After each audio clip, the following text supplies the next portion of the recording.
Hey guys, before we start, a quick shout out to Alpha Dog Nutrition for sponsoring this podcast. Alpha Dog products are now available at dusupply.com, and you can use code ALPHADOG15 at checkout for 15% off and a credit for free shipping to try it yourself. Now let's get you to your podcast.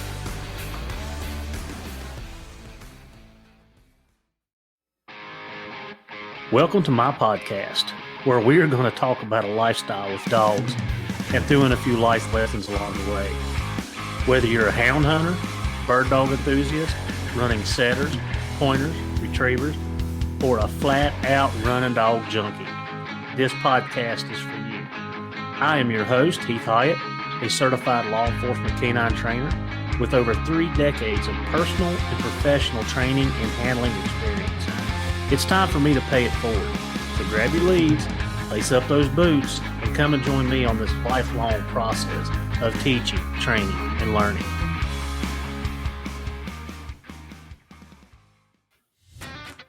Are you looking to unlock your dog's full potential and give them the best nutrition possible for peak performance? Then look no further. Inukshuk has what you're looking for. Inukshuk's nutrient-dense formulas are crafted to keep your dog's energy high and performance top-notch. Packed with premium proteins and essential fats, Inukshuk delivers the balanced nutrition your dog needs to thrive.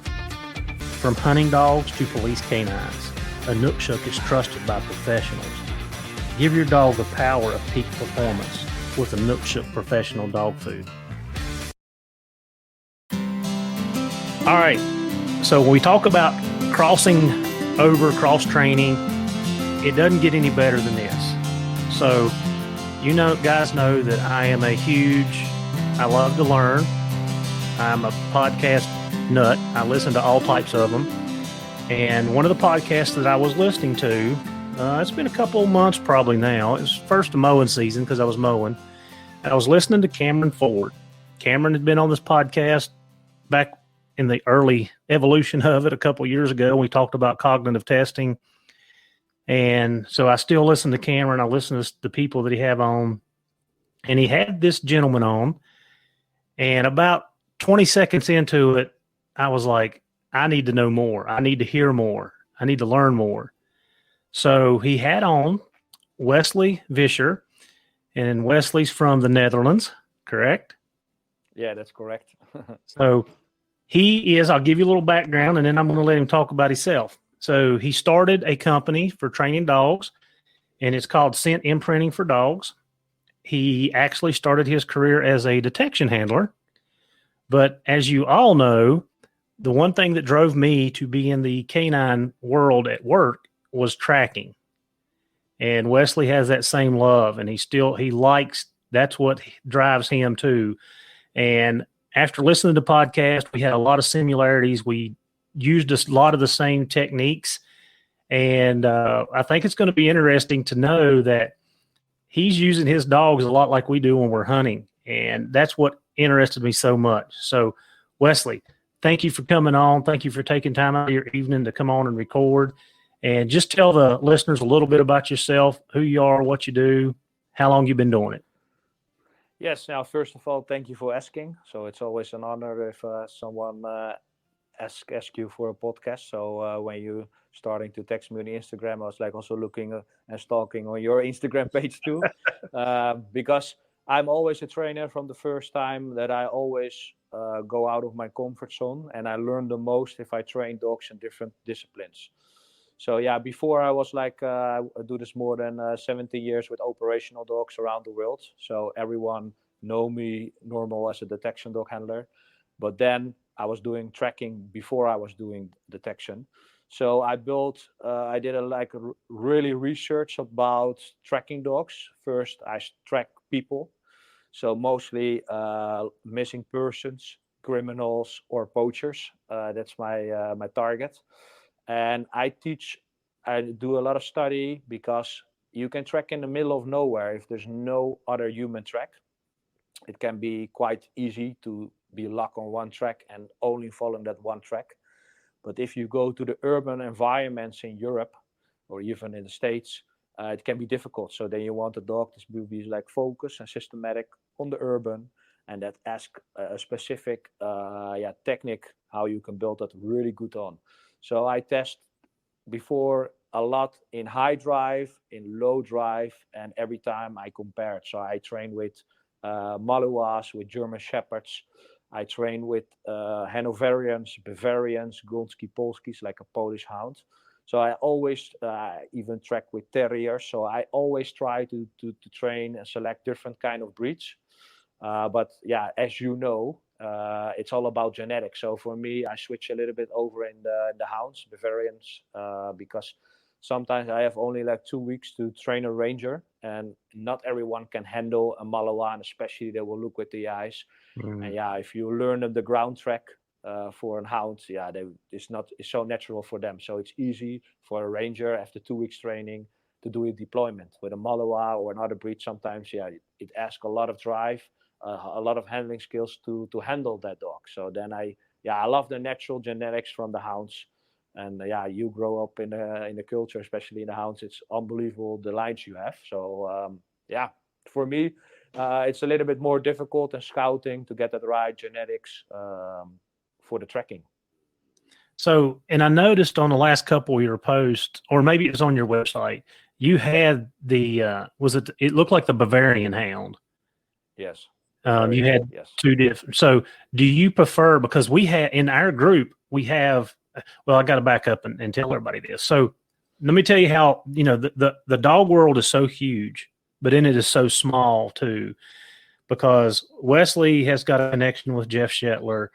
You guys know that we've had Jeff on a couple times, and, in fact, 2 weeks from now, I'm going to be, well, before this will air before actually I see Jeff, or actually after I see Jeff. And then Clinton Sillers is on. We done the tracking the poachers with Clinton, and Clinton had went to one of Wesley's classes. So even though the world seems so big, when it comes to the dog world, there's a lot of crossover. It's smaller than what you think because of just the work in general. So I wanted to put that out there.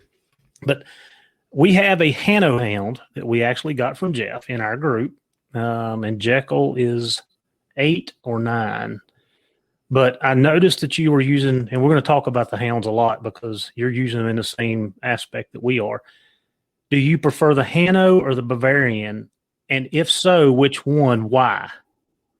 Bavarian, because Hanoverian are heavy, and medical is also difficult to scout the right healthy one.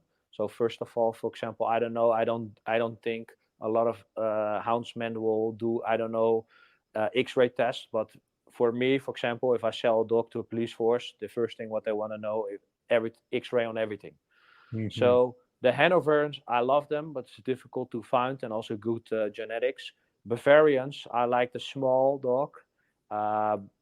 It's really the lines what I take from the Netherlands is from a Dutch breeder, and I take 4 dogs, so 2 puppies, and then another litter, 2 puppies, and those puppies are really good. So one is working, for example, the 2 are working in Africa. They track poachers already, like a couple really good results. And I got also dogs that just track in the urban city, and really good urban tracking dogs. So I like the Bavarian. It's small. I know a lot of Americans will look how big they are, how cool they are, but I think it costs also a lot of energy on their body if they work so hard. So I look for something athletic, and that's why I like the Bavarian. And I also get now 2 Gonski Polskis. It's like a Polish hound. I don't know if you know them, but they have also like a lot of drive and normal. They use them also in Poland to fight with wild boars and everything. So they get a lot of heart and guarding, and like a Bavarian is more sweet and calm. Of course, they can do the job, because if there's food around there, you see a different type of dog. But from sizes, like the Gonski Polski, especially the male, they are quite bigger than a Bavarian. So I want to back up for a second and ask you, when you were talking about the Malleys and the Shepherds and the Hounds, and you and I touched on it briefly before we started recording, about the calm demeanor and how important that is. So I want to pick your brain on that. Give us your thoughts. Yes. So, I did in the beginning. I got a really good tracking mentor. So with tracking, you want calm, not every food step tracking like IPO. Sorry for the sport. It's like bullshit tracking. I say it. I know the sport, but it's not natural. So I want a natural tracking. So they can go, of course, low with the nose, but they also can switch to air scent. I want a natural tracking dog. That's like what I want.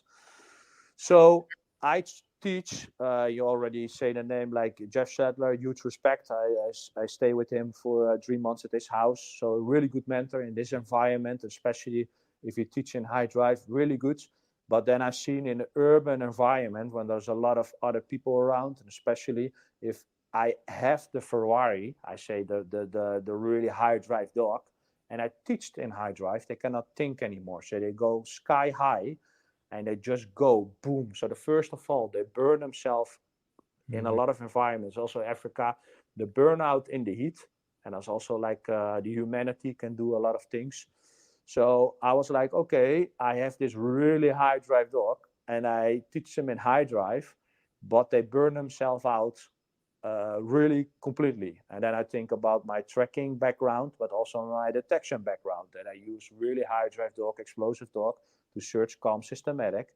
That is good because they can work longer and at that intensity, that's really good by the high drive dog. So then I think, okay, what if I every time I select 2 puppies and I train them really, a lot of, I always make videos, I always do results, and I did a special test with the special forces.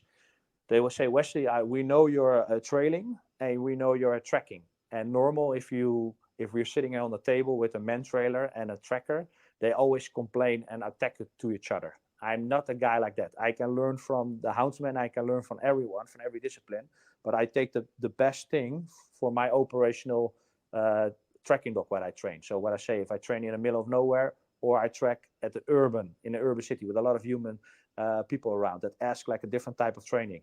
So I test them, the same 3 puppies. It was 1 Gonski Polski, 2 Hanoverians, and I did the trailing style, the leash technique the same as man trailing, the tracking, the same dogs, and the same leash pressure. And for example, with trailing, everyone give all the leash, for example. And then you see the dog goes in the high drive, boom, they speed up, and then bam, shoulder problems. And a lot of people say, Wes, I cannot hold my dog anymore. So they got the high drive dog, and I say yes, because if you have a really high drive dog and I put them in high drive, it's difficult to hold. So that's another interesting topic. So then we found out every 3 months, also with the special forces, we see then it was the same kind of dog, but first of all, it's all about leash pressure and the focus from the dog. So what I see with the trailing, and if I give a longer leash, a lot of leash, you see sometimes when it becomes more difficult, they run to the soft ground. They avoid the hard surface because they think there's the most odor over there.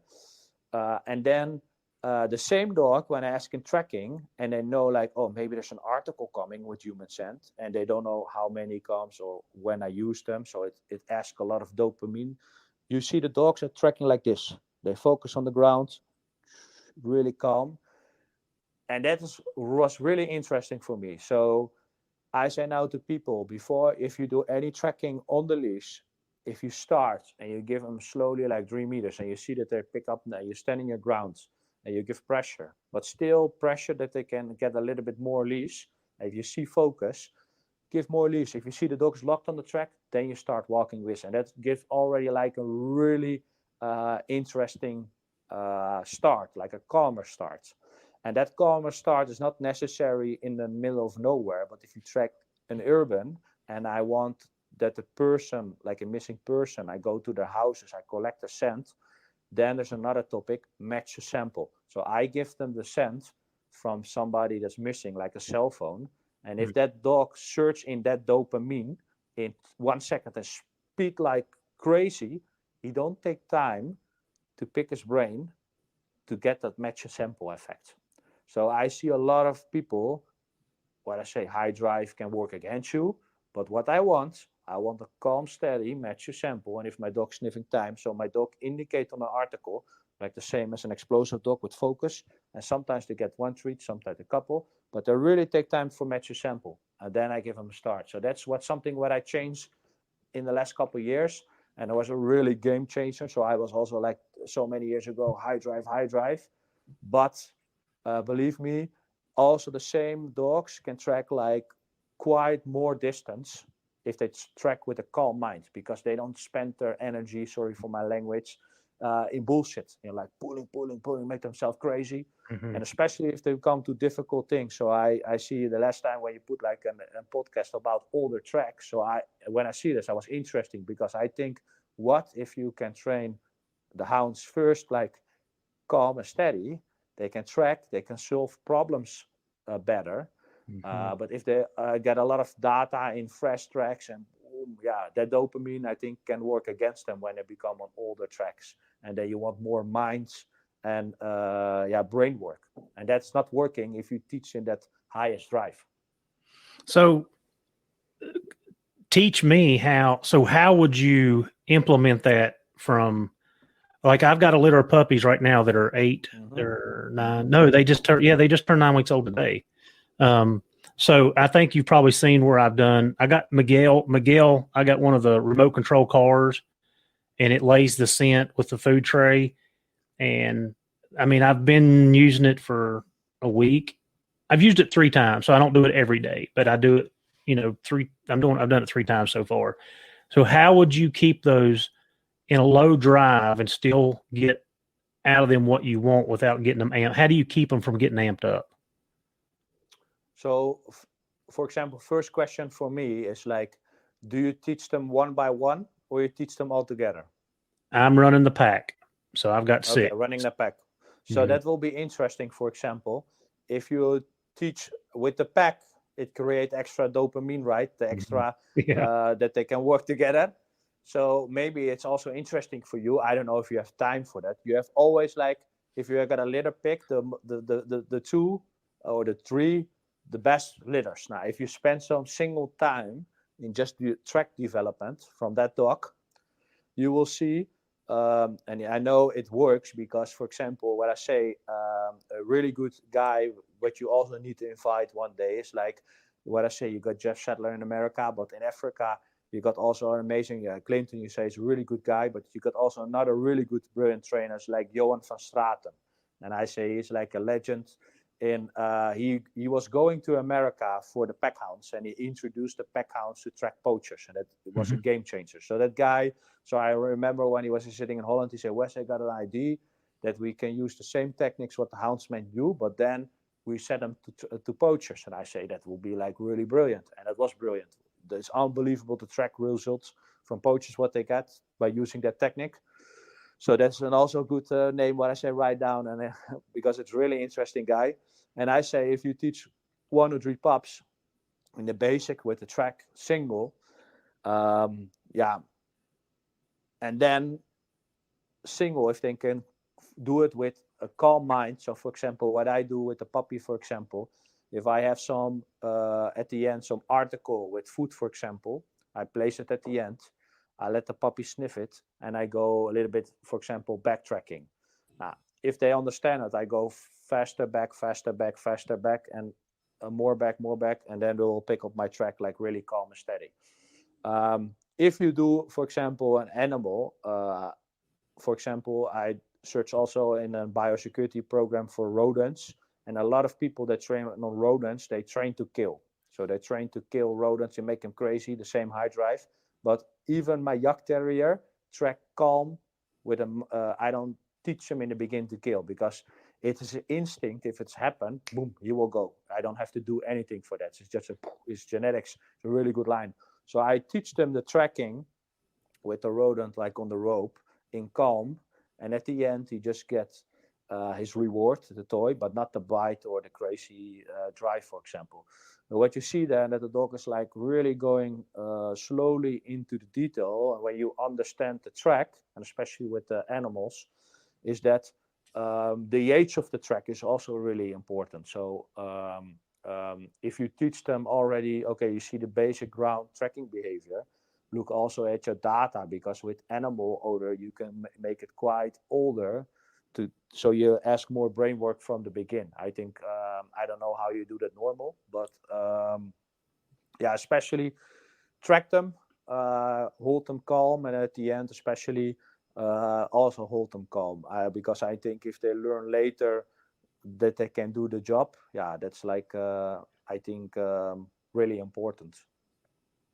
Yeah, and I completely get what you're saying, and I understand the pack mentality that there's competition within the pack. One's going to try to outrun the other, which is going to cause somebody to overrun what they're doing, and then they're making swings or whatever you want to call it, and having to come back and pick up the track. So singling that dog down definitely makes absolute sense to me. And I have done one or two at a time. It just so happens that I've got this litter, and I've got 2 more weeks with them, and then the guys are going to get their pick, so it'll be back down to 2. So I can do exactly what you're saying, is starting to make the tracks a little longer, make them a little bit more difficult in time or age. So, and what will be maybe interesting, how I select puppies, for example, for tracking and especially for nose behavior. Okay, you got an whole litter. So of course, as breeder, you know them from the beginning, so you can already see a little bit of drive. But I always say you have fight drive in the puppy, and I want, for me, as a sniffer dog handler, as a tracking dog handler, I want to see the nose work and the heart, what they do, not for the fight. So if I, for example, I go to a Malinois litter and I throw in like something what they can grab and kill, every dog can kill, yeah.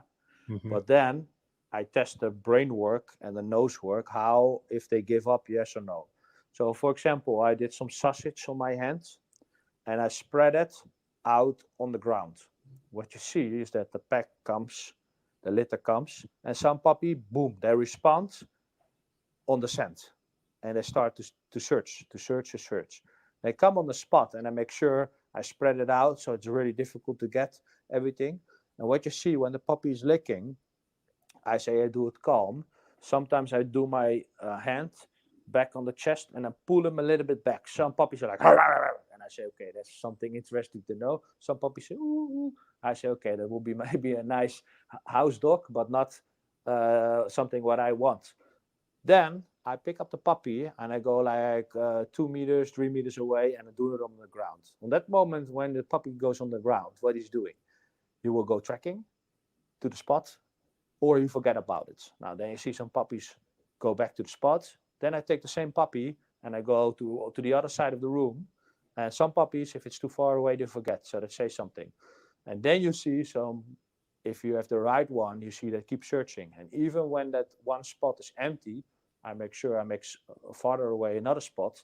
Then you see some litters are playing with each other. And if you're really right, you see 1 or 2 if you're lucky. Sometimes 3. I think with the hounds you see more. So I see better results in the Bavarians, Hanoverians, and the Gunski Polski in this test than, for example, Malinois, this breed for more kill drive and everything. They see 2 or 3 puppies that keep searching. They don't never give up. And that says something about the focus and the internal drive from the dog, what he wants by himself. Not something what we teach or make them crazy, but an internal drive. And that dog will never let you down on searching or tracking. I do the same thing, but I have not done, one thing I have not done is I've not picked them up, taken them away to see if they come back. I have put food out. I've got one particular pup in this litter. He'll stay there. I mean, it seems like 30 minutes after everybody's done, he'll stay there searching. It's probably not that long, but he stays with it for a long time, just working. So I see that behavior. What age do you kind of do this at? 7 weeks. 7 weeks. And 8 weeks, yeah. And I think for 7 weeks you are 8 weeks. Of course, older is also possible. But here, for example, we scout all the dogs when they are 8 weeks old and then take them away. But yeah, what you say, you will see the number 1 and number 2 that keep searching. Mm-hmm. And especially that's all nose work. So that's some dogs, they only, for example, also with detection, they do it for the kill. They do it for the toy, they do it for the kill.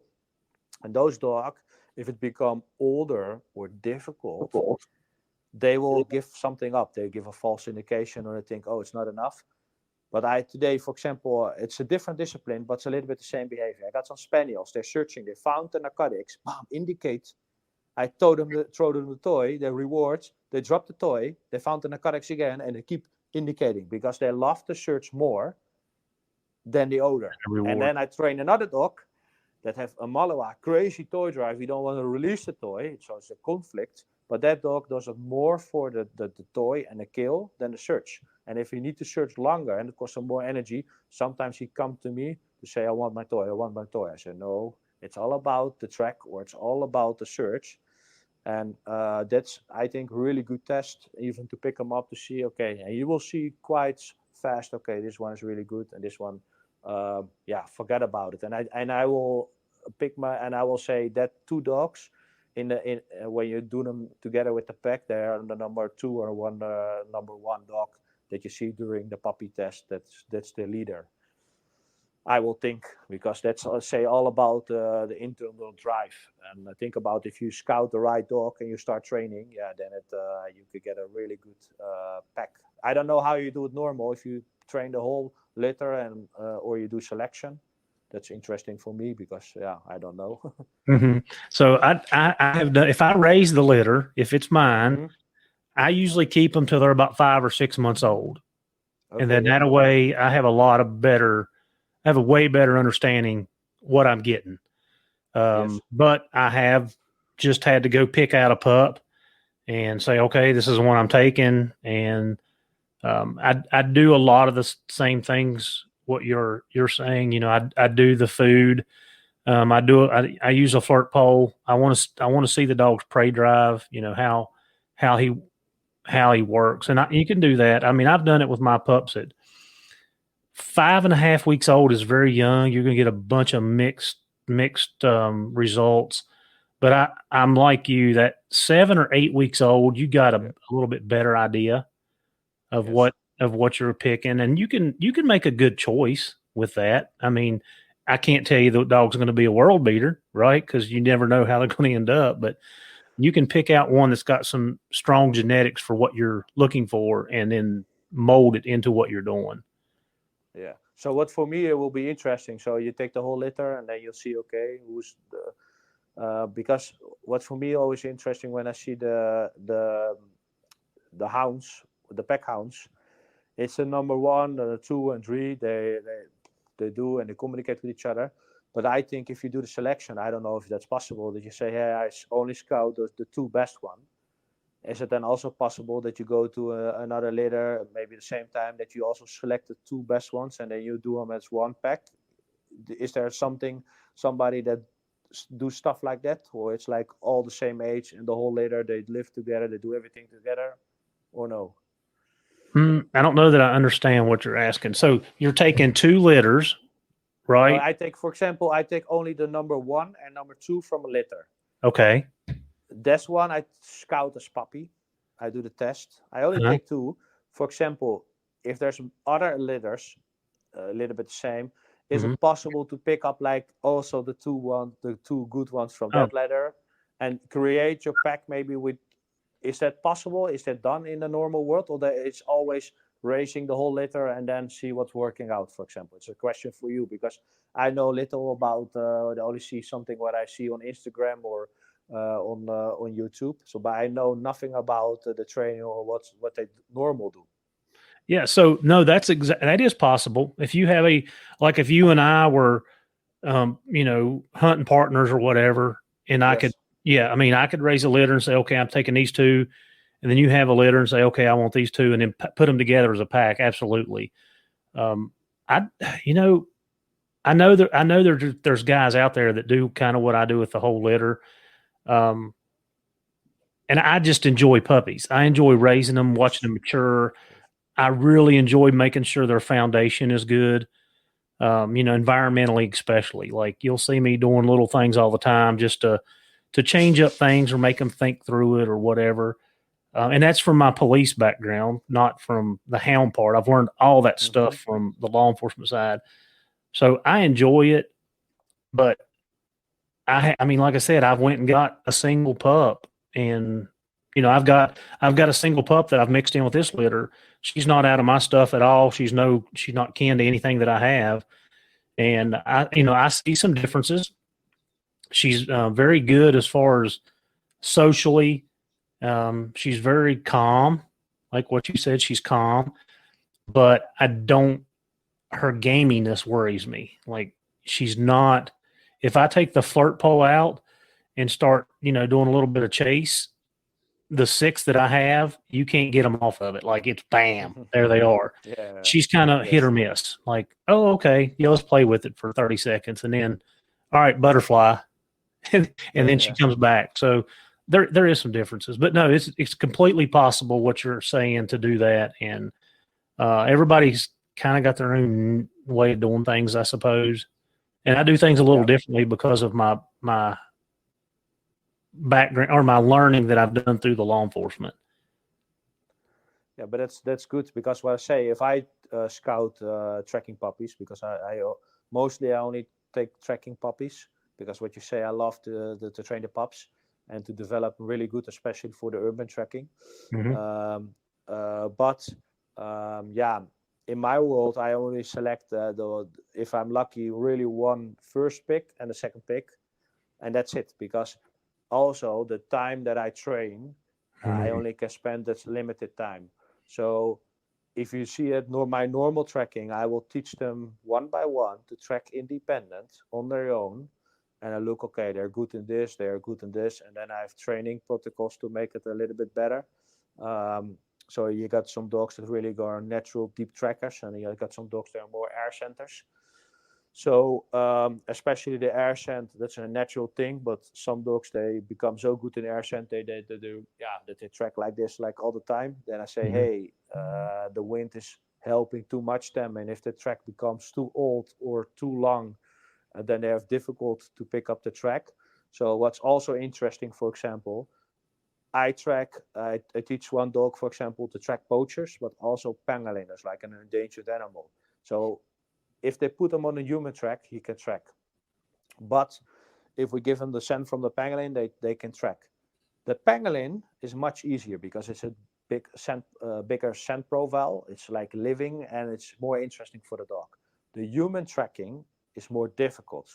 So I know some people will listen to me and they think, oh, you're crazy. But what if you teach one of those puppies to track, for example, it's all about match your sample. So if you give him the scent, he can track. And what if you can make a track, what I say to you, or you see normal tracking behavior? Okay. I don't know how you set it up, but it's always difficult. You will always leave human scent, for example. But yeah, if you see really good tracking behavior, the age of the track is also really important. So also, I think you do always off-leash tracking, right? So then it will be also interesting. What if you track on leash? Do you see the same dog that keeps tracking? Or it can also work motivated for the dog. So I also say to some units, if you have a really good tracking dog, you track on the leash, but on the leash you don't have the speed, but you got the steady focus, especially on all the tracks, you got the brain work. But if it's difficult area, if you do the dog off leash, you will retrieve more in an area and work it out like a little bit, not that with that focus, but more screening. So I don't know if that's something, if you do, for example, if you know, like, there's something like older tracks, do you always do them off leash, or you also sometimes it's possible to do them on leash, that you want, okay, we want now a really good focus tracker that go for the track and can work it out with his brain and not go like, I don't know, is that normal? But if you we call it like zweethonden, they track on the leash for the blood spore. If they shoot like an animal and the animal is run away, it's not shoot proper, they will go to put them on the blood spore, and they always on the leash and they track for the calm, for example. But I don't know if you also is that common, or is it always off leash? I think it's mostly off leash what you do, right? With the hunting? Yes. Yes. Yeah. The only time you have a dog on a lead is when you're coming out of the woods most of the time. Most people, That's the only time. And I've been asked by numerous people to take one of my pups and try the man track. Like I've been asked. I mean, I just haven't done it. But I feel like they would be very successful at it. Yes. And one of the things I want to roll this over a little bit, because you and I talked about rigging and what is it when you put the dog in the boat and you're in the water? What is it? Are you looking for human odor, or are you looking for a species? No, I start with first of all, for example, invasive species, but then from small invasive species to big endangered species. But then I was last time with Clinton. I said, listen, if there's a national park and there's a lot of water, river around, you will need to teach the dog, a tracking dog, that's standing in front of the boat, and he searches for human activity. But yeah, you can do the same for animals. And the dog is using as a compass where they get the most odor. And I will always use it on leash, because I know some people search on the boat and let them jump and that go in the dopamine crazy, but I want brain work. So I will learn my dogs to give a nice indication, just like my detection background. So they give a nice indication on a fast track, hold them on leash, and then I go on land and track them, for example. It doesn't matter if it's like a poacher or a person, but in a lot of areas, if I do them off leash and I need to track for a person or endangered species and they go off leash, I cannot stay behind them. So that is the problem. And it can be in some parts of the world can be dangerous. So they can shoot the dog. So that's why we do the leash. But I think if you teach them sometimes the calm tracking behavior on the leash, I think it can help them to create like a focus, and that you can set up all the tracks that like, okay, if I do this, it creates a stronger dog when they run in the pack. So for example, if I will be in the States and I need to train hounds same as you, I will select what I say the only the best one, and create a pack, but I will teach them separately and all together. So I'm a trainer that loves to split some training. I say first, for example, I teach them to follow the ground track, because that has the most brain work. So I know people at the end, just the human scent with the articles. The second step is I learn them to follow the human trail. So he can choose the ground track, but he can also air scent. So there's people at the end off leash. So it's a little bit the same, that they can run, that they can do everything what they want. It's independent. And that's, so I want a dog that can do both. And then I put it all together. And that's the same how I train my detection dog. And that's, and especially with some dogs, if you see, for example, oh, you have problem with this, or you have problem with all the tracks, you can train that specific dog in that specific area. And there I spend my time as a trainer. But I think I'm like really like a dog trainer that looks for that specific thing. And a lot of disciplines, it's not normal, but I love training. So I even can talk a funny story about learning my goldfish to play soccer. If I can learn a goldfish to play soccer, I can learn a Bavarian to track, All right. Yeah. All right. So I want to go back to your indication. So if I'm rigging, which I've got my dogs on top of the truck, I tether mine so they don't jump off. And I'm driving out an old mountain road and they smell a bear, they open.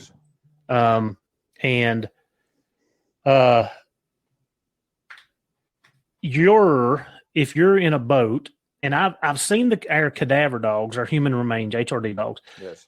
They'll put them up front and do the same thing, but they're specifically watching for body language. You're teaching your dogs to do a final, like sit or lock and stare, or are you watching just for the body language too?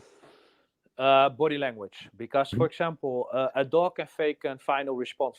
Of course, I want a final response, but especially the emotion is really important. A lot of people, and I think that's really difficult with hounds, but a lot of people that teach us also the cadaver to bark.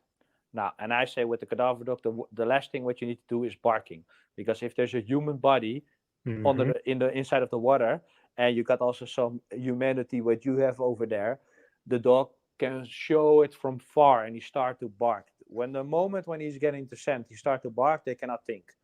So I will teach my dog on leash, show the emotion, and when I see that the dog is going really in a specific body language, I mark that with a clicker. But what I say, I train one by one and I mark that.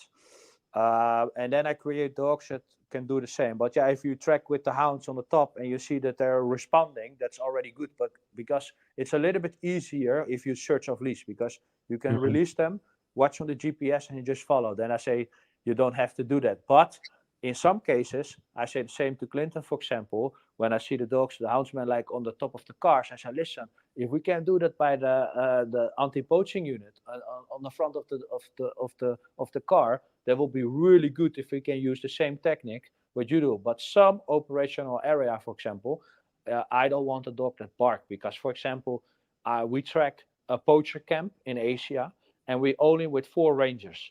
But there are some places in the world where there's no active anti-poaching unit. So the poachers live there in an area with maybe 14 people, 15 people. They live there. Nobody's looking for them, only maybe one small anti-poaching unit.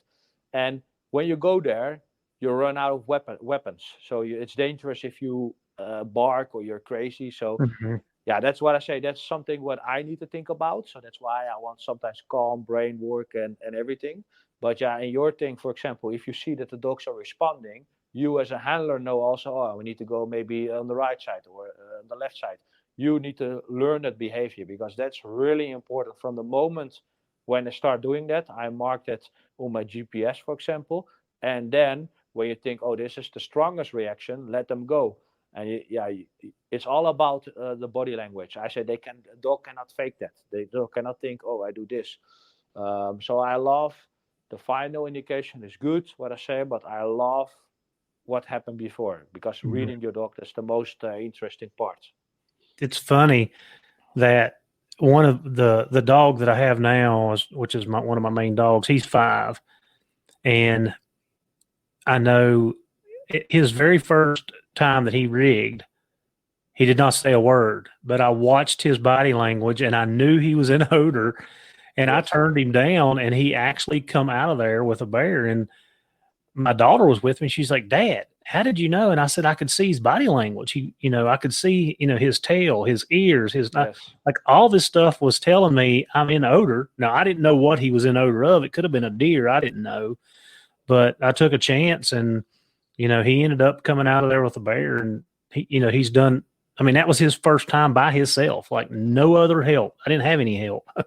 So I get completely what you're saying.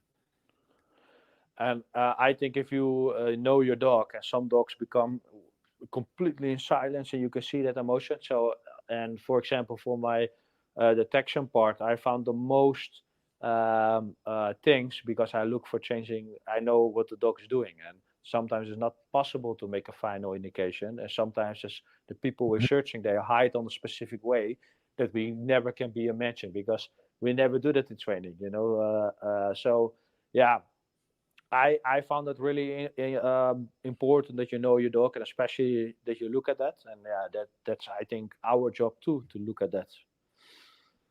Yeah, let's talk about weather a little bit, because you're training and you're teaching and you're in a lot of different environments. Yes. Of course, I'm on the East Coast of the United States, and we have a lot of humidity. Humidity is tough for us. For me, what are some of the toughest conditions that you see that dogs have a hard time operating in, tracking wise? Like, is it I don't know what all climates you're in, but can you kind of tell me what you see as a problem? And then I want to tell you what happened to me today and get your input on that. Yeah, first of all, it's like humanity, and especially in the forest area. So it's really what I've seen also, like, okay, if the dog track in that dopamine, in that mindset, it asks a lot. And especially the long tracks, what you do, that's like, there need to be a moment when the dog have no energy left to cool his body language, to body temperature down, and even to breath, that become difficult. So I think it's really important when you send your dog in for a jog, for example. So, for example, some searches you can do early in the morning or late in the afternoon. And I think if you don't send the dog in when the humidity is the highest or when it's the highest point on the day to track, that can be dangerous, and the dogs will keep tracking till they fail dead. That's the drive from the dogs. So you need to look out for that. So I say, if you don't track for specific criminals, of course, sometimes we need to go and there we need to go, but look at the time that your dog can track. Because if you deploy them when the humidity is really high, and they go, especially I can imagine with the pack hounds, they in the long tracks, I think it's difficult for them to stop by themselves. I know, say from a friend, that he says sometimes they see in Africa the pack hounds, they go by some water to cool down, they stop a little bit and then they go again. But you always need to look out. Don't ask too much for them, because I think it can be the number one that the dog become overheated if the humidity is too high. And because in a forest area, humidity, and especially also the hills, of course, it can give really problems. And the scent is also heavy, it collapse. So it's really a big scent pictures for the dog as well.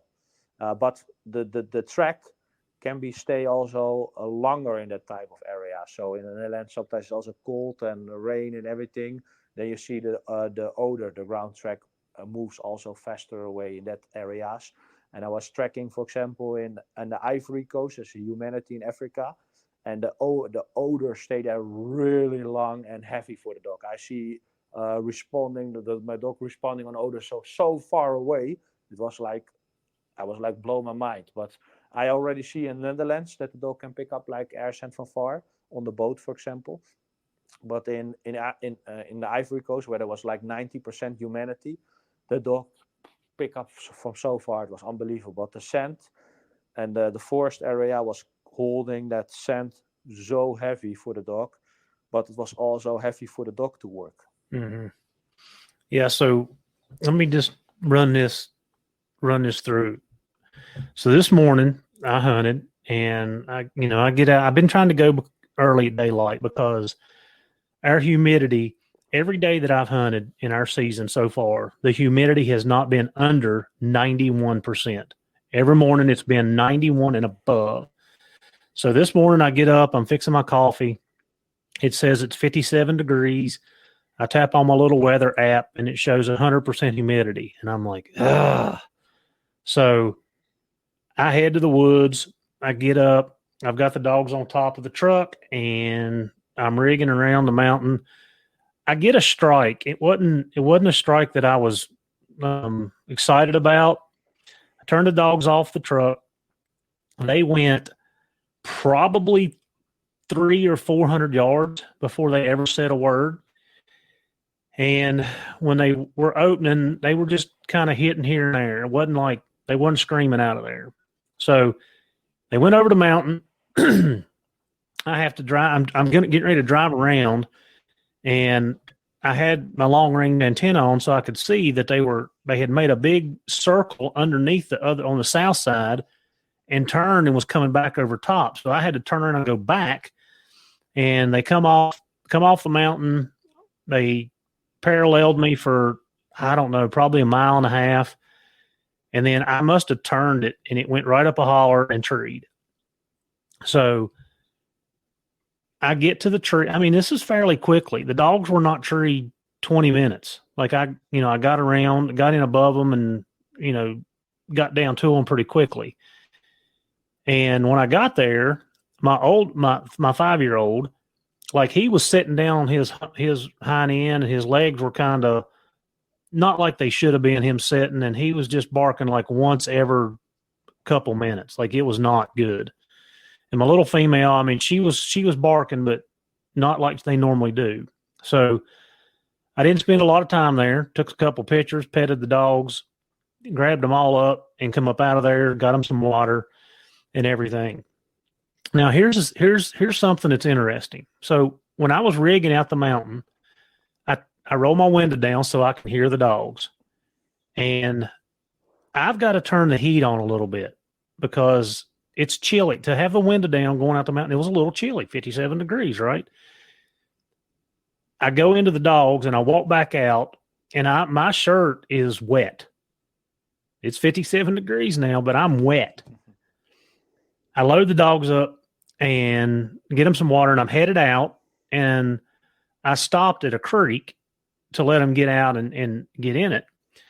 When I left that creek, I had both windows down, and I'm like, gosh, it's chilly, but I'd been sweating too. So you know how that is. So I turned the heat back on. So I've went from cold, having the heater on, to getting wet enough to get my shirt wet. And I literally didn't have to go but 372 yards to the tree and then walk back. So, I walked 800 yards.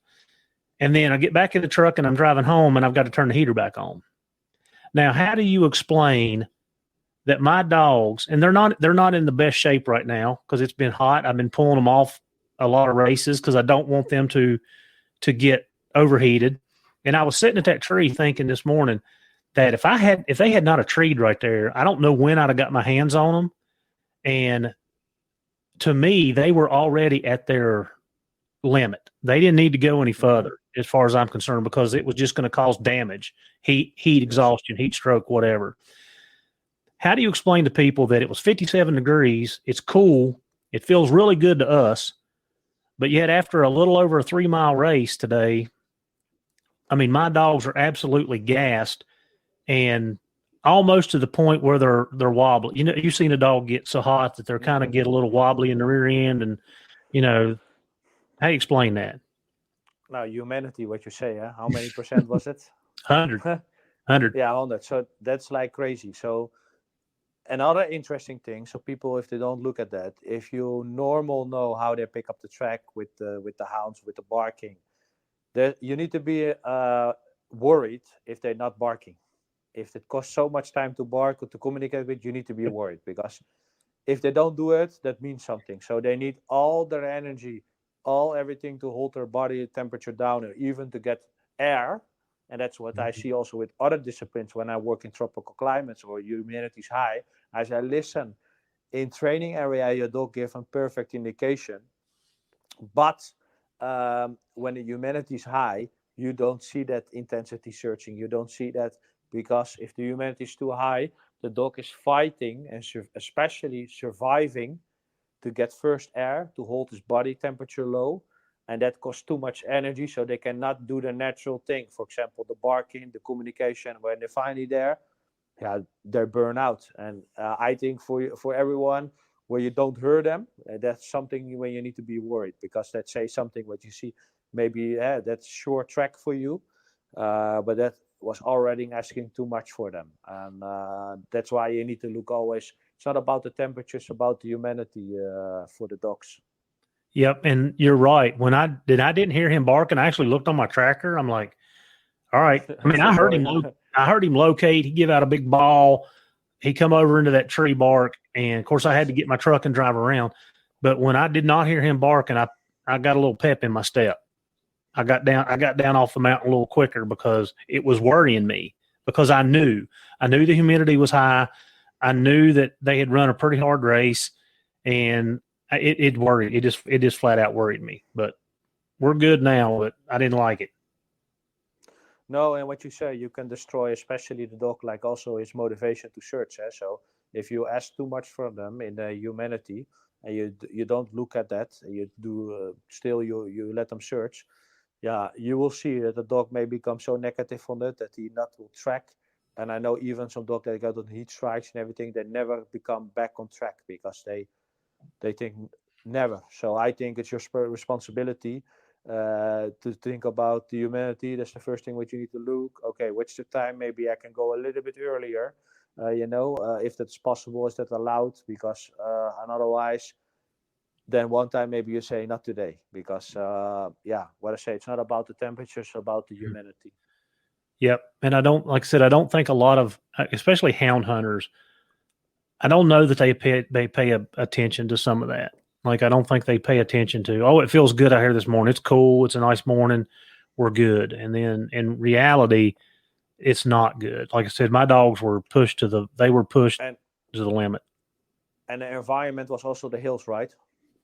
Yeah, mountains. Yeah. Mm-hmm. So for the mountains, so for example, you live there, so you're already used to it. But if I go home to you, the first 2 days, I become difficult because of the Holland is flat, for example. So even if you got some mountains, that's already limited air, for example. So you don't feel it, but for example, I know the dogs, of course, they live and they're born everything, but still, it's the mountains together with the humanity that create problems as well. And that's I see also if I track in different climates with mountains, it can also do something with the air.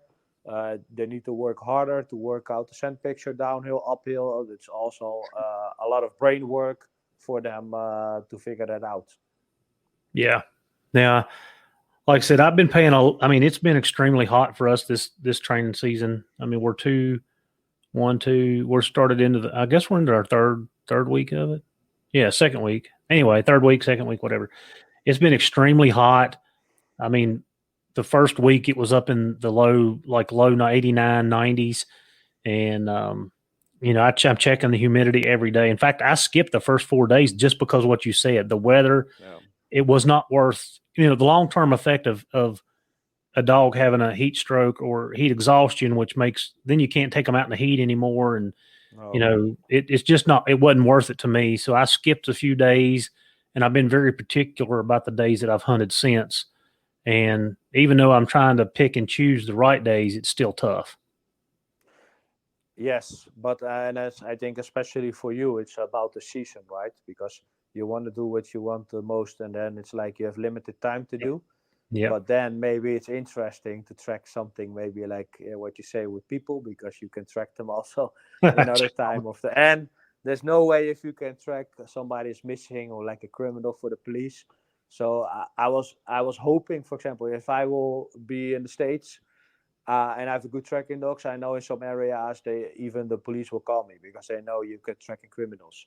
And if you can track criminals, it's also like it doesn't matter the season, you will go. But I know if that's the season, you have limited time, you want to go. But sometimes, when your heart want to go, but your brain say, I can lose my top dog. It's not worth it, I think. So, but yeah.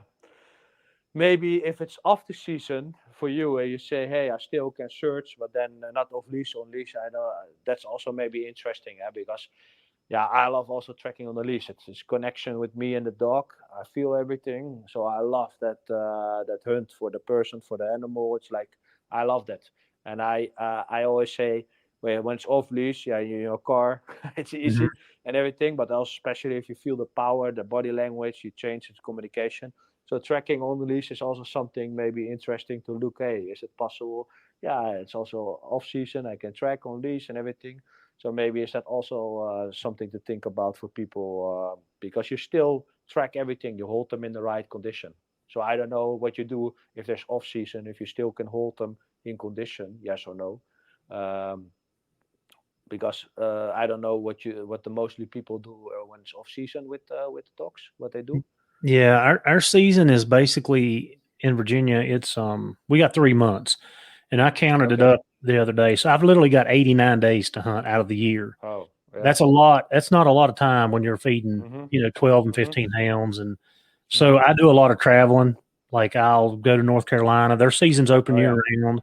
West Virginia is open a little longer for non-residents, so I'll travel there. I go to New York. I went to Canada this spring and spent a week up there. So I try to travel, and I know I can't do it every month, but I try to go somewhere every month to at least get my dogs out for 3 or 4 days or a week just to keep them busy.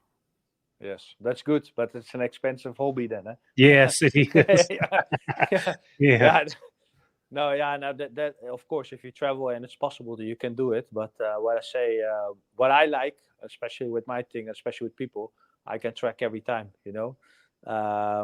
But yeah, the off leash then it's difficult if it says limited. For example, I cannot in my forest area cannot do my dog off leash, but I can track on leash.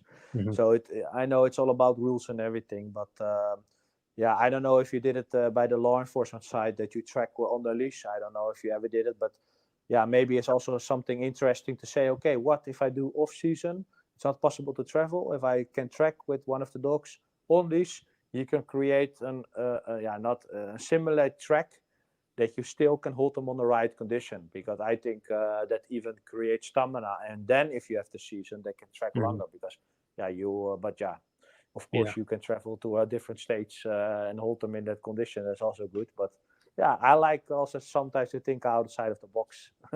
Yeah, I like it. Well, before we wrap this up, let's talk about, you and I talked about a little bit about conservationists and how we think that hounds play a huge part of that. And you brought up the human animal conflicts. Yes. So yeah. First of all, what I say, I'm so interested in the dog, so I always look in the hunting dogs. I always look, but I say to you, yeah, I work for anti-poaching unit in the conservation world. So what I found interesting when I see also on Instagram some houndsmen they hound and say we do it for human wildlife conflict. The bear is up in the tree. We are done. We take them back. If that bear is coming back so many times closer to the human activity and become dangerous, then we need to do something. But that's also conservation. So for me, it was interesting. Okay, it works with the bears and works with the cats, but is it also possible to do the houndsman with other animals? So, for example, there's a huge human-wildlife conflict between, for example, elephants with leopards, but leopards, they will kill also street dogs. So it's like interesting, and sometimes people ask me, is it possible to scare them away with hounds? So I say, yeah, it's a good question. I don't know enough for that, but I think some animal species, yes, but some of them will not work. But I think for human-wildlife conflict, it can be really, something interesting. Now in Holland, we have the same, for example, with the wolf, giving conflict in our areas, and what are going people to do? But yeah, I don't know. If they do a lot of research in that, because I think it will be really good if there's some areas, and like other houndsmen, then did they see some animals stay away from that village or from specific areas? I don't know the rules, how deeply you going to go into the forest, for example. So that's a lot of factors what I don't know, but I think you can explain it to me or your things about that better. Yeah, we don't get utilized enough, I don't think. We do have a lot of bear complaints around people's houses, and in fact, I don't know if you've seen this, but somebody just posted a picture of a mountain lion with a pit bull. It had killed the pit bull in California. Now, California done away with hound hunting or cat hunting with hounds, and bear hunting, and people are making emotional based decisions over science. And just like you and I talked, if you keep those animals wild, right? You keep them wild, you have them afraid of people, and and the hounds can help with that. It's one of the greatest tools that we have. But we just don't, the game departments, and I'm going to say this, I don't know about some states out west, but the game departments on the East Coast are becoming more and more not hound friendly. I'm not going to say anti-hound, but I'm going to say not hound friendly, because a lot of it, the persona, a lot of it's the complaints, the list goes on and on and on. When they have a valuable tool here, crop damage, they give out so many damage permits around me that, we as hunters could go in, catch that specific bear that's tearing your corn up. They could either tag it or dispose of it. We could take DNA samples. We could do all kinds of stuff that the hound hunters could assist in, but yet they don't want to use us. So I'm completely with you that it would help conflicts. It would make things a lot better if we could use that as a tool that we have. But it just seems like that's not really an option. Now they do. I know that there's places out west that if a lion comes in and kills a couple of your cattle or sheep, they bring in government hunters and they'll go track that lion and take it out. So um, I I wish that we were used more, and I wished more people would talk about that, about how we can positively affect But that. I think you say something really interesting. Eh? So you say we can uh, scare them away. We can do colors on them. We can swap DNA, so you can see if that specific animal really kill the farm animals, for example. Mm-hmm. First proof. But I think especially also what you have maybe, like there are some hunters that just hunt for the kill. So yeah. Mm-hmm. So if I see some Instagram, the only kill. If I see I love the hounds to see, but if I see the kill, they shoot everything, I don't like that. So what I say, I'm a conservationist. So I see the cats. I protect in some areas the cats because they kill overkill. But what if what you say? There's some houndsmen that say, listen, we can do more than only that. We can scare them away. We can hold them wild. We can do color. Work together with a research group into that because I think that is maybe a key in living together and hold them wild. So scare them away. But I think it's all about the culture that people already think about somebody and they already have and that's why, for example, I was looking, hey, what you're doing, and I see, oh, they're really good houndsmen and say, no, we want to hold them wild. We love the sport. And we look at the population, and that's for me conservation because it's all about that. But yeah, I think it will be really interesting if there will be some study with a research group. What if you do that in specific areas? Do you see that they try to avoid the human population then, and how far do you track them then? Because that's also interesting.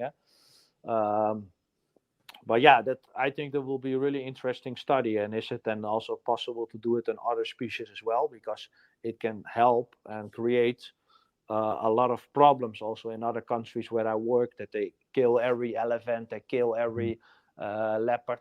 But the leopard also sometimes goes to the village because I think it's easy, and it's not all the leopards, it's only that specific leopards.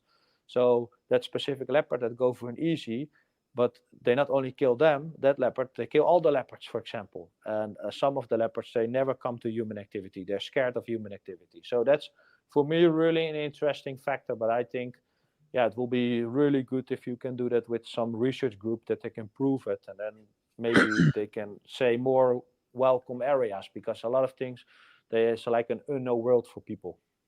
Right.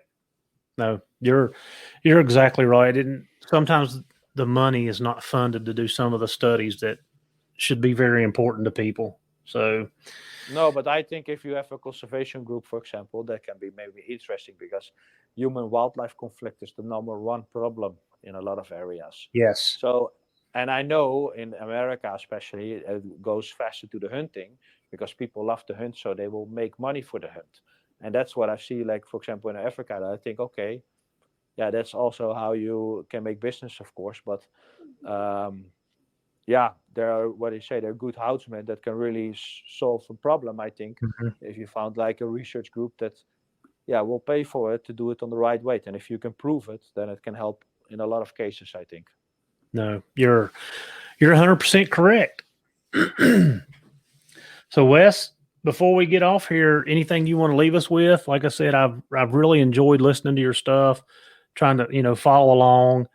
Um, and I know we didn't even break the surface in some of our training methods and the stuff that we use. I really enjoyed the puppy information. Like I said, I think I'm going to tweak mine a little bit now that you and I have talked about that. I like it. Text me. Text me. You can always send me videos. It's always Yes. good to stay connect. No, but yeah, I say it's only the stuff what I found out, and I say tracking animals is sometimes a little bit easier than people. But what I found out is tracking with a clear mind. It can help, and especially the drive can also work against them, that they burn out faster. So that's something.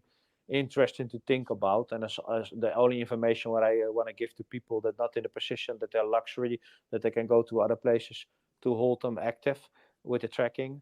Yeah, maybe in the season you do off leash, but maybe you can do something also stamina training on leash. That's something what I see that works also really quite good. Learn them to think, and they can track longer. That's the only thing what I have to say to people. Yep, I like the calm mind, and these guys that are listening to us every day, every week, they've heard me say it. Calm mind, you can do a clear mind. A dog can do so much more. Yes, 100%. And if they got the stamina with the test, what I've say, then you got like really good trackers. They can track longer and solve problems better.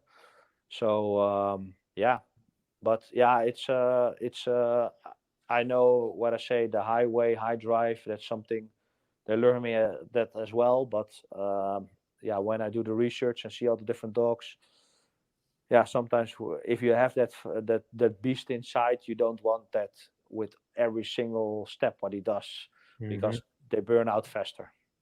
That's correct. All right. Thank you for taking your evening and helping us teach, train, and learn.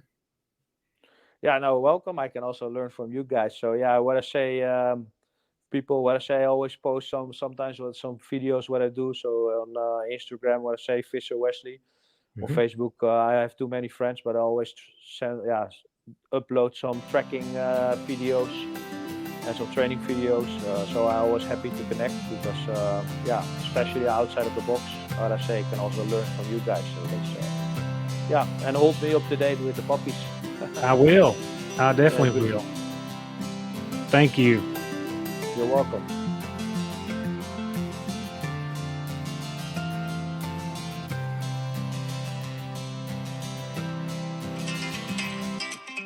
Do you like to be outdoors like I do? If so, unlock the wilderness with onX Maps. It is your ultimate guide to exploring, hunting, and conquering the great outdoors. With detailed maps, real-time tracking, and exclusive access to public and private lands, onX Maps is your key to adventure. Discover the possibilities and never get lost again with onX. So subscribe today using the promo code K920, letter K, number 9, 20, and know where you stand.